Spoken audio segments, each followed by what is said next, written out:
Hey guys, this is Bill back in the coach's cave to talk more about option football. Last video I did, I talked about things to think about if you're going to put in an offense, install a new offense in your team. And through it, I nudged pretty heavily, might have pushed off the cliff a little bit, that you should have at least an option package in whatever offense you decide to run. So with that, I thought, well, I'm going to go a little more detail on the specifics of options that you could run out of any formation and some options I used.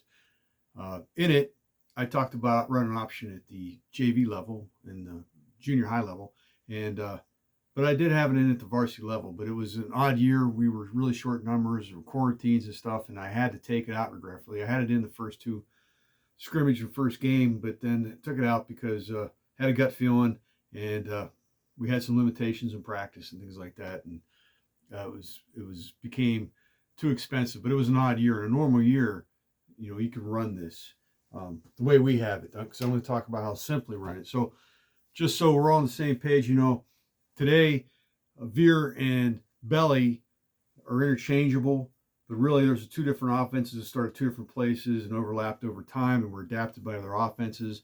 They look very similar. A belly series looks like a veer series, but in a true belly in the old days, the fullback blocked the end, whereas in veer, they read the defensive tackle and end. So you had a veer, which the quarterback's route was to veer away and back towards the line of scrimmage in option. In the original veer, they read both the defensive tackle and the end. The fullback would mesh. The quarterback decided to give or take depending on the actions of the defensive tackle. And if he decided to keep, then he would read the end. Then came the outside veer, where they just read the end, and the fullback's track went towards the end. You had outside veer. Then over time, you had midline option, which is a shotgun. And you read the defensive tackle. The closest guy to the A gap would be unblocked, and they would mesh, and they would decide which way to go off of that. Then you got options where they're blocked options. Green Bay, Vince Lombardi's Packers would have a dive, and on the dive, the running back would take a hesitation step to read, and the guard would block the defensive tackle, but he would take him whichever way he wanted to go. If he wanted to go inside, the tackle would take him inside, or the guard would take him inside, or the west side, the guard would take him outside, and the running back would read and go the other way, of course. So there's all different ways to option. Of course, we're going to go over, which I think one of the simplest options to put in if you don't want to be dedicated option team and run full veer with all the precision footwork, which it'd be worthwhile. Anything worthwhile takes hard work, and a veer is definitely an option. But if you want to do it as a package, I'd recommend an inverted veer, and that's where the running back who's getting the fake on the option, who takes place the fullback, he's on the back side of the play, not on the same side of the play. He's coming across, going to that side, so that's an inverted veer. So one of the ways we had is out of dart formation. I have a video on our dart formation. And the simplest way to do it, you have the inverted veer mesh, went across the face. We also had one where we come as an inside zone. We'd start behind a little bit. But in this one, you want to go have him as a sidecar and cross the face of the quarterback. Of course, we're a run-heavy team. We always see loaded boxes. And I like to option into a loaded box. It gives us numbers. It makes the defense wrong. They just can't tee off on you, as they tend to do.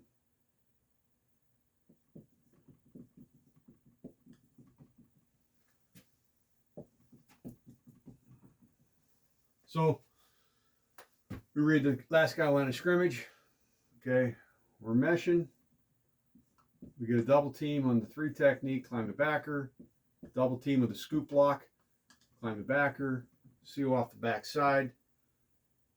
The blocking back in our version, he has the job to read the end as well as the quarterback. So he's going to, if the end slams down, he's going to go around the end. He cannot touch the end. We tell him that the end is radioactive. If you so much as glance the read guy, the play gets blown up. If he boxes outside, he goes up inside, goes the backer. So he's going the opposite which way the end is. Of course, we're reading that end. If the end crashes, okay, we're going to give and run the sweep. If the end boxes, we're going to keep and run right up behind the one back. To take care of these guys out here, we run a snag concept. He can read and run underneath him, get in his way, and or just block him and keep that corner busy. We run a 9 route. Even if they bring down extra guys in the box, they can bring down, they can go with the sky look. Put a safety there. Okay, we're still good.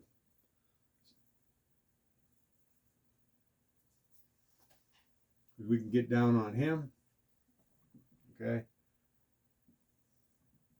We'll have the wing now. We'll change this up. He'll come down. We'll go out to strong safety. And we'll follow the one back or give. We just push it a little bit wider. We're still reading the last man line of scrimmage. That's one of the adjustments you got to train. You know, okay, run against 8, run against 9. What you must do when you're teaching this to your quarterback, don't overcoach him. Don't tell him he was wrong on a read. Let him go through it. Show him the advantages and disadvantages. When he's scrimmaging 11 on 11, you know, he's always right. Once that kid starts thinking about what you'd want, it's going to slow down his read. He's going to make more mistakes. Let him get very confident in it. Because really, there isn't a wrong read. Both of them work. I mean, you just might not gain a touchdown 70 yards when one was available. That's it. That's worst things can happen. So don't criticize. Don't say what you should have done to kids. Let them get very confident in it, and they'll surprise you with how good they get at it. Okay, one thing we do too is, you know, we run multiple, and one of my favorite plays. I'm sure my buddy's out there chuckling because, you know, he's probably heard me talk about this, and, you know, he humored me, and we had it in every year. It was a speed option. And it served us well. A lot of times teams, well, you look on film, particularly high school level, they'll overreact to 7, 8, 9, 10. They'll overreact to trips. We put trips to the boundary, see how they react. You can do it out of motion to try to get a good reaction. A lot of times you get they'll over-rotate. Something like this. And you got to protect the play. You got to run some power read or some flood or some bubbles to this side. But if you get this kind of look, which is very common in junior high and JV, because the kids just overreact to it and they're not really paying attention to the field position. So if you go boundary, you get the single high safety, you've got speed option for a big play. Some of the key coaching points is you're reading this guy, this tackle. He's got to understand if he's spilling, he wants to go wide of him. Okay. If he's boxing, he's got to get up there. And with this motion, and this really works out of that dart formation because they'll follow the one back cross read. If he goes this way, don't be tempted to bring him back. I'll have to go over that real quick because he'll cross read, and he'll step and give us this block. And then a lot of times in option football or defending option, I tell my guys, we're going to make them pitch. We want them to pitch. But the purpose of that, we do, is generally because if you have that kid is up in the quarterback and he's trying to play both the pitch and the quarterback, he's going to lose. You're giving him the option read. So to maintain discipline on defense, I tell my guys, if it's his job to take the quarterback, he will take the quarterback no matter what. Don't come off the quarterback. And that maintains discipline, screws up the reads, and does force the pitch, but we're all in the right place. So in this case, we do want to pitch, and I will tell the quarterback to run directly at that end. I mean, run right at his chest. He maintains his relationship. At the last second before contact, he pitches the ball. Another key coaching point over here, even if this corner is a little off the ball, he doesn't have the leverage to stop this play. He's going to end up in chase position. So the receiver needs to run an 8 and block the free safety. He gets blocked, it's a touchdown. He doesn't get blocked, he's here messing with the corner Okay, he comes over, it's a 9-10 yard gain, which I'll take the touchdown over the 9-10 yard gain. Because you really only get to run that once or twice. Then they'll play you honest to the trip side at least. Okay, out of the dart formation, I'll draw up real quick.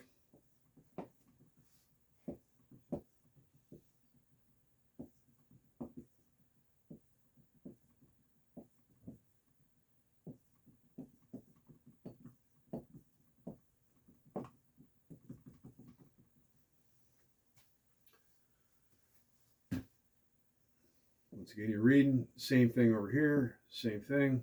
It's very natural. Okay, everybody's blocking away. Want the backers. He steps this way, that gets these backers. They're gonna have to rock step to come back on it.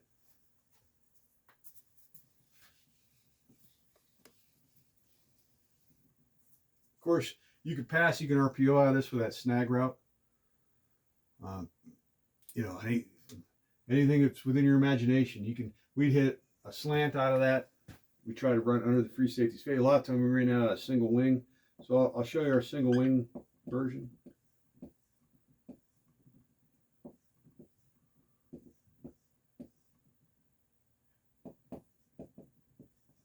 I put the wing a little bit outside for this.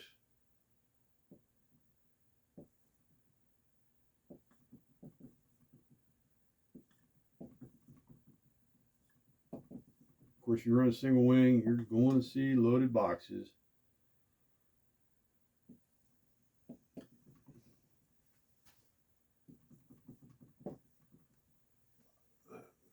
Yeah, maybe that loaded. There you go with the 9-man box. So the only downside of the 9-man box, even in the other one, we're still reading the guy on or outside the tight end. We're going to run off the corner. We make him honor that with a wheel route. Protect your play. Run that wheel route once in a while. Right here is a key. We're reading this guy, but this guy's my best drive blocker. And he's going to step with his outside foot. He's going to make sure his head's fit outside this tackle. Make sure he's in a lot of times these guys want a 4-eye, but you're going to ensure it. And we still want to blow him up, but at the minimum, you got to shield him off from making penetration here. And that's the weakest part of the play, is that solo block. We still have doubles everywhere across. It's a 9-man block. 9-man box, you're going to have a solo block, right?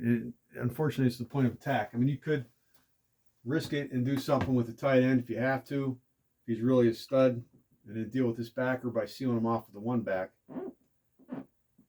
But I like to do this, and that gives us numbers. So once again, we're reading that end. He boxes. Quarterback keeps, goes right behind him. If he spills, okay, we're going to go wide. He's going to go wide outside the end. And we're going to give, and we're going to take the sweep behind the wheel route. The other thing we can do out of single wing with this is, once again, passes are there, slants are there. We can split everybody out. We would split it's not always stodgy. And we can play games with the backside, or we can still now, actually you get a nice clean box. We put the tight end out as the X.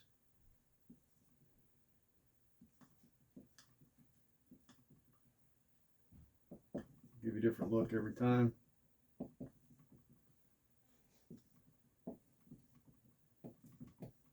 Okay. We can still read here. You can see what we got here. We can read. One backs out. We're double teaming the linebacker. We're in good shape. But you can also zone block. We have rules. I have a rule on zone blocking. Cover uncover principle we use.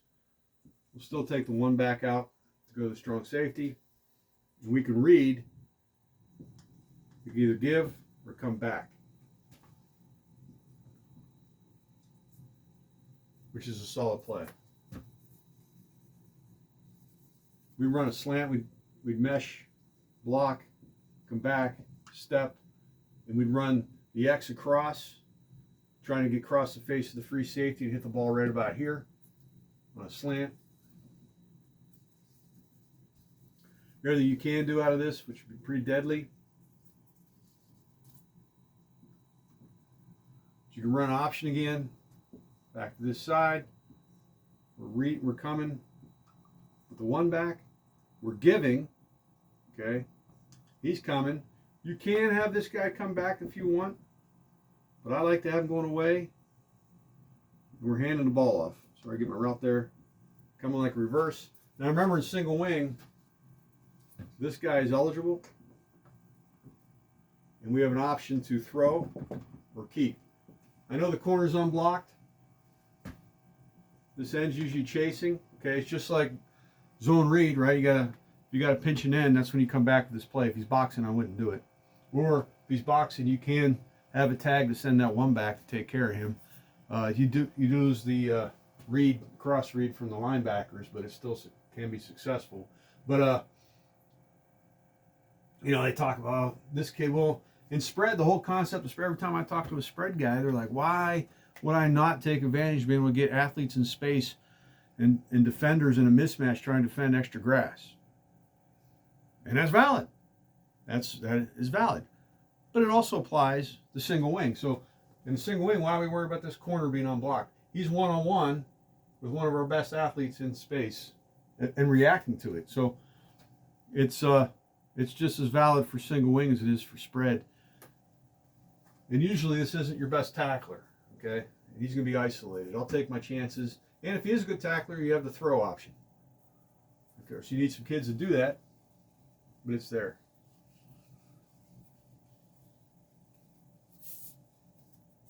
So there's some of the different types of options you can run with inverted veer. The inverted veer is a lot easier to put in because it's a three-step crow hop with a read.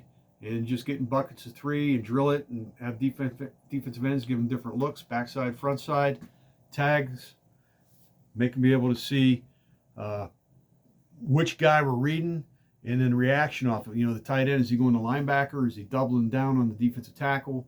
You have to put them up against 9-man boxes, 8-man boxes, and make them adjust. And have the one back's got to be pretty smart.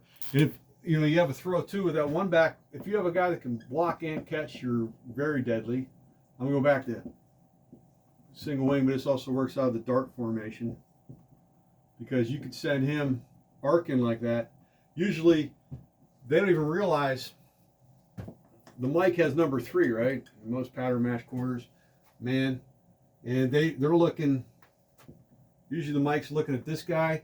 Remember, this is single wing, so if you got some versatile guys, you can move your guys around. You could put, this guy. You could snap to this guy, okay, and give this guy confusion. Now you have quads. You snap to this guy, okay. Now you're in trips, and they don't even realize they're looking in the backfield. They're not even thinking about him. In a true defense, the middle linebacker should be responsible for that one back in a pass route. You run him on a wheel or a little seam route, okay. Usually he's wide open. That's quite a challenge for a linebacker to defend run because the unbalanced line to thread a run in the single wing is pretty strong. Usually they're blitzing them and sending them hard, and to recover and get to that one back going down the seam on the snap. So you can get away with a lot of stuff there. That's not an option, but you can put that in as an option pass. Just include that. You got your snag and then the seam because he's going out there to that strong safety anyway all the time.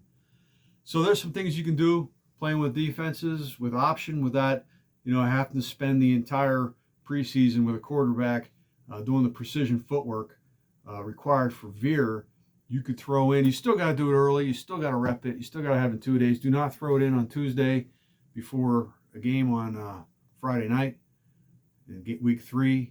Because you saw another team do it. You're going to have fumbles. You're asking a lot from the kids. But, it doesn't hurt. Start easy. E-mold guy, one simple read, and then build off of it as a package through the season. And you can run it. I showed a lot of single wing, but I showed some spread. You can run, of course, wing T formations. It's very easy. Any split back. You can run veer, or you can run inverted veer, outside veer.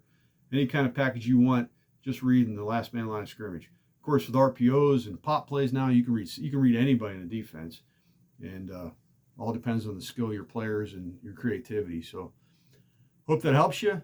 Hope that helps you beat some of you weren't supposed to. And thanks for watching. Later, guys.